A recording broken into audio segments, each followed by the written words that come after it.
যাবে, তবে মুখে কথা বলা হবে না। কেন? হাজার হাজার লোক থাকে। আপনি কাজীকে আমার হাতে টুক করে দেবেন, আমি এই গাড়িতে যতক্ষণ বসে থাকি একটু ফ্রি থাকি, আমি পড়ে নেবো, ফোন নাম্বার দেবেন, আপনার সঙ্গে কথা বলে নেবো।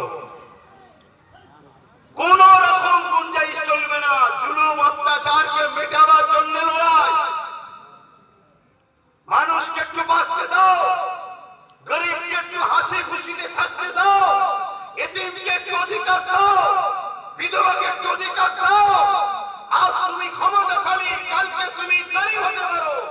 যেমন গতকাল যে ক্ষমতাশালী ছিল, আজকে সে পতন হয়ে কেমন ধ্বংস হলো দেখলেন না?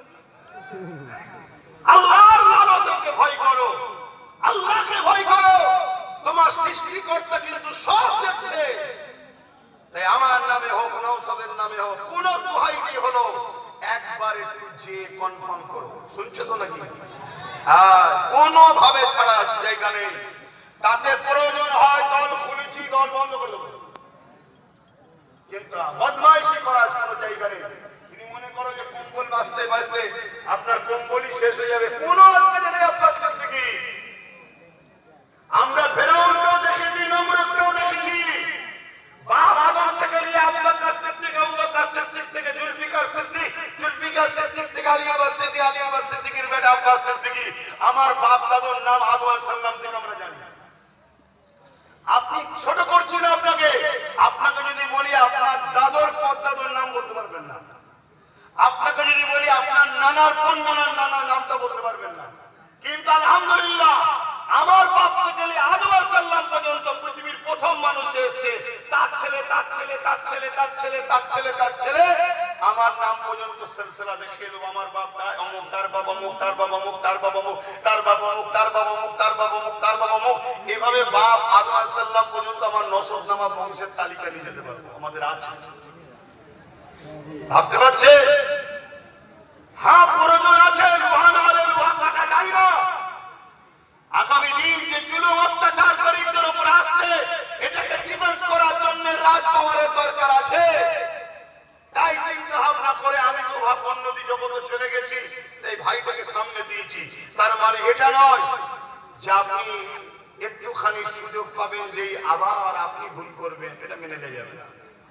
এমনও হচ্ছে গতদিন যে লোকগুলো আমার সংগঠনের ছেলেদেরকে 1 লাখ 2 লাখ করে ফাইন করেছিল, মেরেছিল, পিটিয়েছিল, তাদেরকে মোটা অঙ্কের টাকা দিয়ে দলে ঢোকাবার রাস্তা ক্লিয়ার করা হচ্ছে।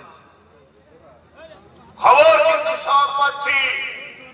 আমি শুধু এতটুকু বলবো, আপনারা একটু ডাইরেক্ট গিয়ে নোটিশটা করুন, তারপরে ব্যবস্থা করে দেবো। যদি আপনি পছন্দ আমাকে না করেন, বেরিয়ে যান, দল ছেড়ে বেরিয়ে যান।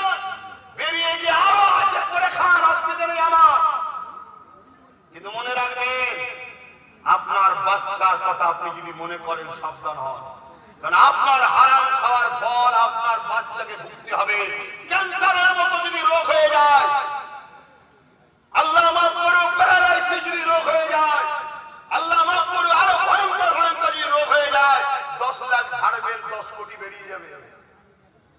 একটু সাবধান হন। আল্লাহ দিন আরো ভালো দেবে, আরো ভালো দেবে। কাজ করুন না, খাটুন না। বিভিন্ন জায়গা আছে, সুযোগ আছে, কাজ করুন। যে আমি তোর এখানে মাল দেবো, আমি তোর এখানে এটা দেবো, সাপ্লাই আমি দেবো, নিয়ে কাজ করুন, করে খান, খেটে খান। কথা খারাপ লাগছে? কোন দরজা নেই, চতুর্দিকে ঘিরা, কাউকে ধরে এনেও বসানো হয়নি, আর পয়সা দিয়েও বসানো হয়নি, বিরিয়ানিও নেই মনে হয়। ব্যাস, তারপরও এসেছেন কি জন্যে? ভালোবাসেন বলে তো। তাহলে আমি তো চাইবো এক জায়গায় যেমন দুনিয়ায় হয়েছি, পরকালে যেন জান্নাত এক জায়গায় হই, এই জন্য তো বুঝাচ্ছি। হারাম খেলে হবে না বাবা, জুলুম করে খেলে হবে না, লুটে পুটে খেলে হবে না। কথা বুঝে আসছে?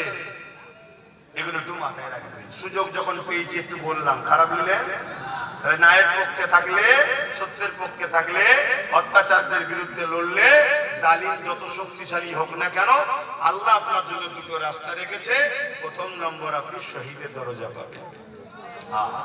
সাহাবা হুজুররা প্রতিটা লড়াইয়ের ময়দানে যেতেন, আল্লাহ পাকের কাছে দোয়া চাইতেন, আল্লাহ পাক আমার যেন শহীদের মরণ হয়। আল্লাহ আমি যেন ন্যায়ের পক্ষে, মানবতার পক্ষে, আপনার দেখানো রাস্তায় লড়তে লড়তে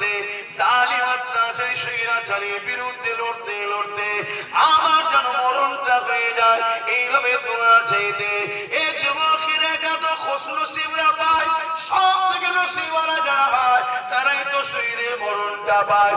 আমার নবীর সাহাবাদের মধ্যে থেকে এক সাহাবীর নাম বলছি, হযরত খালিদ বিন ওলীদ। তিনি আল্লাহ পাকের কাছে প্রতিটা লড়াইয়ের আগে দুই রাকাত নামাজ পড়ে দোয়া চাইতেন। মোট লড়াই করেছে 120 থেকে 25টা, গরীবদের পক্ষে, বিধবাদের পক্ষে, ইতিমের পক্ষে, মানবতার পক্ষে, সাম্যের পক্ষে, শান্তির পক্ষে, জালিমের বিরুদ্ধে, অত্যাচারের বিরুদ্ধে, খুনিদের বিরুদ্ধে, সন্ত্রাসবাদের বিরুদ্ধে। এমন করে খালিদ বিন ওলীদ লড়াই করেছে 120 থেকে 25টা। এই 20 থেকে 25টা লড়াইতে প্রতিটা লড়াইয়ে দোয়া চাইতেন, আল্লাহ আমি যেন শহীদের মরণ করি, আমার যেন শহীদ হয়। কিন্তু একদিন বিছানাতে শুয়ে রয়েছে, চোখ দিয়ে পানি বেরোতে লেগেছে, মৃত্যুর সময় এসে গেছে। স্ত্রী বলছে, স্বামী রে কষ্ট হচ্ছে নাকি, কাঁদছেন কেন? খালিদ বিন ওলীদ বলতে লেগেছে, না আমি কষ্টের জন্য কাঁদছি না, আমার মনের মধ্যে বড় দুঃখ রয়ে গেল। কি দুঃখ স্বামী রে? আমি লড়াই যখনই করেছি আল্লাহ পাকে দোয়া চেয়েছি, আল্লাহ এই দুনিয়ার উপরে শান্তি প্রতিষ্ঠিত করা, তা'মুরুনা বিল মারুফ ওয়া তানহাউনা আনিল মুনকার। আল্লাহর কোরআন জানাচ্ছে অন্যায় করো না, অন্যায়কে মিটাও, ন্যায় করো, ন্যায়কে প্রতিষ্ঠিত করো। আমি যখন আল্লাহ এই জমিনের উপরে ন্যায়কে প্রতিষ্ঠিত করার জন্য, অন্যায়কে মিটাবার জন্য জালিমদের বিরুদ্ধে লড়াই করতাম, আমি দোয়া চাইতাম, আল্লাহ আমি যেন শহীদের মরণ হয়। আমার প্রাণের স্ত্রী রে 120 খানা লড়াই করেছে কি 25টা লড়াই করেছে, আমার একটা লড়াইতেও শহীদ আমি হয়ে গেলাম না। তারই বলছে, ইতিহাস বলছে 120টা লড়াইতে খালিদ বিন ওলীদ প্রতিটা লড়াইতে বিজয় লাভ করেছে। শুনলে অবাক হয়ে যাবে। আজ যেমন আমেরিকা পৃথিবীর দাদা বলে, এত নাকি আবার আমেরিকার বিরুদ্ধে বললে কারো মনে মনে কষ্ট হয়, কেন আবার কেউ আছে আমেরিকাকে আব্বাজান বলে, কিন্তু আমাদের কাছে আমেরিকা আব্বাজান নয়, আমাদের কাছে জুতোর তলায় থাকে। কেন? জালিম। জুতোর বলুন বলুন জালিম। হ্যাঁ, আমার দেশের লোকেদের কোমরে দড়ি পিটিয়ে দেশ থেকে বার করে দিয়েছে আমেরিকা, দেখেছেন না? দেখেন না? হ্যাঁ, ভারতীয় একে বলে। আমার দেশের সাথে চুল পরিমাণ কেউ গাদ্দারি করলে তাদেরকে আমরা জুতোর তলায় রাখি, জালিম মনে করি। তো যাই হোক, সেদিন ছিল পৃথিবীর দাদা রোম, রোম সাম্রাজ্য। খালিদ বিন ওলীদ একদিন লড়াই করতে গেলেন মাত্র 3000 লোক নিয়ে, সৈন্য নিয়ে। আর রোমের সৈন্য সংখ্যা কত? 2 লক্ষ। ভাবতে পারছেন? 2 লক্ষ। 3000 লড়াই হচ্ছে 2 লক্ষের মোকাবেলায়। কিন্তু 3000 সিপাহসালার খালিদ বিন ওলীদের নেতৃত্বে এই লড়াইয়ে আল্লাহ খালিদ বিন ওলীদকেই বিজয় দিয়েছে। জোরে বলুন সুবহানাল্লাহ। সেই খালিদ বিন ওলীদ কাঁদছে যে আমার শরীরের এমন কোন জায়গা নেই যেখানে অস্ত্র দাগ নাই, এরপরও আমি শহীদ কেন হলাম না, এজন্য আমি কাঁদছি। তখন স্ত্রী সান্ত্বনা দিচ্ছে, আমার প্রাণের স্বামী আপনার নাম কি? খালিদ বিন ওলীদ, কিন্তু আপনার লাকাব কি? সাইফুল্লাহ। কি লাকাব? সাইফুল্লাহ এর বাংলা মানে হচ্ছে আল্লাহর তরোয়ার। কার তরোয়ার? আল্লাহর তরোয়ার। অর্থাৎ ওনার সামনে কোনো জুলুম টিকতো না। এত বড় বীর যোদ্ধা ছিলেন। খালিদ বিন ওলীদকে স্বামী স্ত্রী বুঝাচ্ছে, আপনি হলেন সাইফুল্লাহ, আল্লাহর তরোয়ার। মহান সৃষ্টিকর্তা এমন কাউকে বানাইনি যে আল্লাহর তরোয়ালকে ভেঙে ফেলবে, তাই আপনাকে আল্লাহ শহীদ হতে দেয়নি। কিন্তু আপনি যে সংগ্রাম করেছেন, আল্লাহ আপনাকে যেন শহীদের মর্যাদা দেয়। বলুন সুবহানাল্লাহ। তাদের মধ্যে শহীদ হওয়ার একটা চেতনা ছিল। আর আজকে আমরা কি করছি? লুকোচ্ছি, জুলুম দেখে। যে যার পড়া ইউনিট করো,